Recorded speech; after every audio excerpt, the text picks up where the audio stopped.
person. And even during the birth of my children, Charlie, I almost fainted. They had to give me smelling salts. I definitely had tears in my eyes, but tonight I had chills in my body as I heard each winner's story. Because for the last 15 years I've sat in my basement doing what I do, hoping for this utopia, and I'm seeing it happen. It's freaking me out, I gotta be honest with you. It's happening. I mean, it's honestly, it's happening. The fight has begun.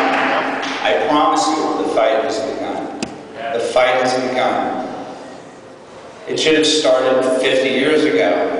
I'm positive, from my knowledge of who the people are in Hollywood, that are my friends, and the reason why I started Big Hollywood, I'm positive that the war started 40 years ago. That, to me, is the line of demarcation where our culture was completely ripped from us by the hard left.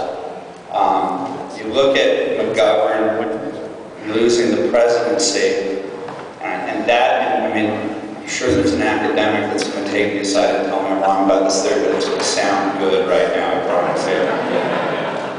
In 1972, McGovern lost, and the conservative movement, which invests everything into two things, it invests itself into the political process and into that sort of intellectual world, William F. Buckley world, National Review.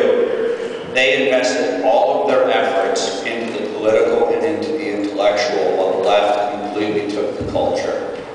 And if you knew me before the last couple of years, especially since the Acorn stuff, when I started to look like I was being fed crack cocaine, and I'm just like on fire, it couldn't have happened if I didn't find out something that if you knew, I'm pretty sure that you'd be as angry as I am.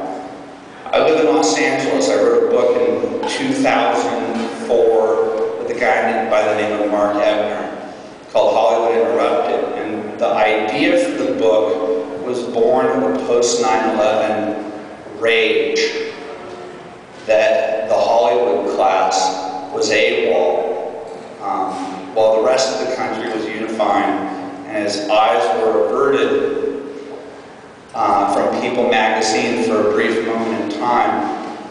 The division that the Alinskyeites had sowed, the far left, in order for it to govern as a minority in this country, it has to foment rage against people, the oppressor, the oppressed. It needs for e pluribus unum to be a multicultural, pitted against each other, sort of hellish utopia.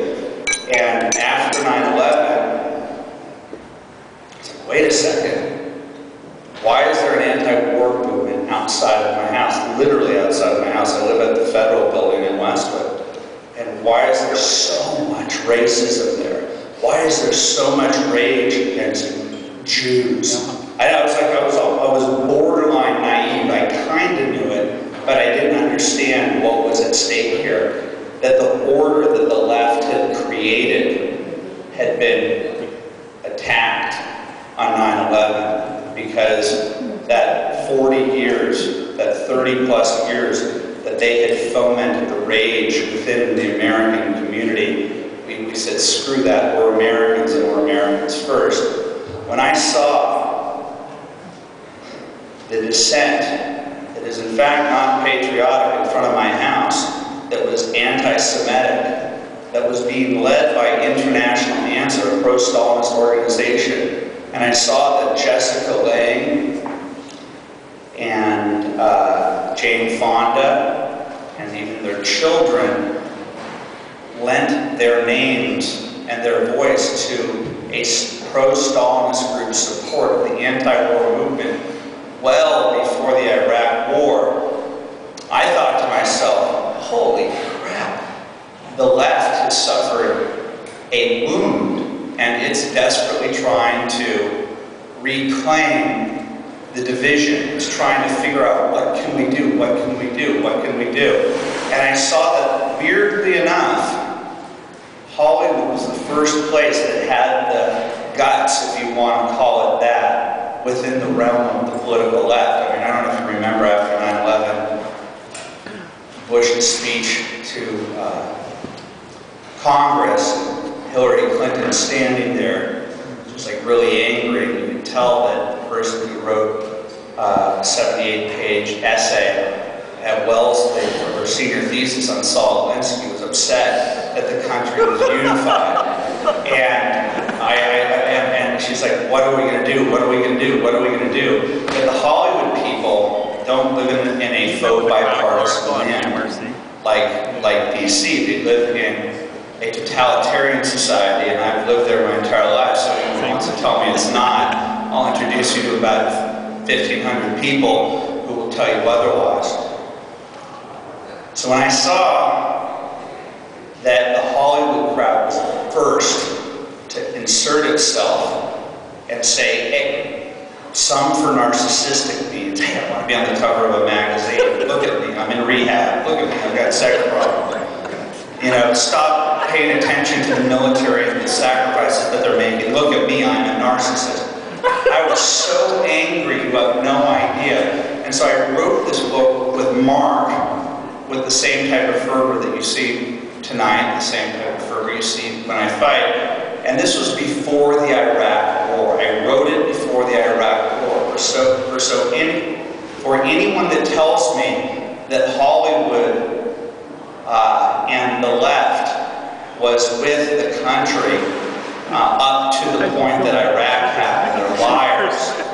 They really wanted so desperately to split this country into two, and it just angered me to no end.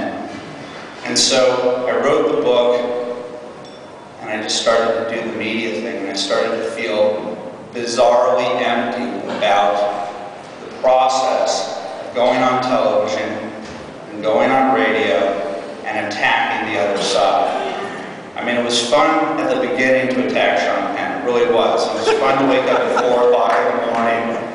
One night I actually said, at 3 o'clock, okay, I'll try and pull an all-nighter. And I started to fall asleep during the middle of the interview. Don't do it. Try and go to bed the night before on Fox and Friends. And it was fun being the critical theorist on the right, the person who was using Alinsky on the right, ridiculing Janine Garofalo, ridiculing Sean Penn.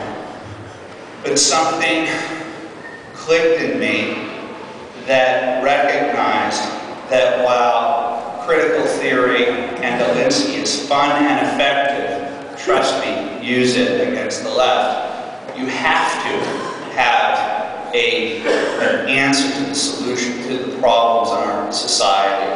And I started to realize I'm kind of a fraud. I'm just doing what the left was doing to the right.